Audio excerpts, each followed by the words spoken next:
Hello friends, இன்னைக்கு மார்கழி மாதம் 8வது நாள். ஸோ என்னுடைய நாள் வந்து வழக்கம் போல் 4 மணிக்கே ஸ்டார்ட் ஆயிடுச்சு. அதுக்கப்புறம் நேற்று வந்து ஏகாதசி விரதம் என்னால் இருக்க முடியல அப்படின்னு சொல்லிட்டு ரொம்ப ஃபீல் பண்ணி ஒரு வீடியோ அப்லோட் பண்ணியிருந்தேன். ஸோ நிறைய பேர் ரொம்ப கேர் பண்ணி கமெண்ட் பண்ணியிருந்தீங்க.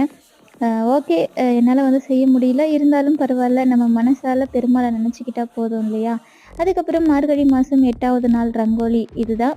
நிறைய பேர் நம்ம ரங்கோலி டிசைன் வந்து ஃபாலோ பண்ணுறேன் அப்படின்னு சொல்லியிருந்தீங்க, ரொம்ப நன்றி. அதுக்கப்புறம் சாணம் பிடிச்சி வழக்கம் போல் சாணத்தில் மலர் வச்சு நம்ம வந்து வழிபாடு செஞ்சாச்சு. அதுக்கப்புறம் தீபமும் ஏற்றியாச்சு.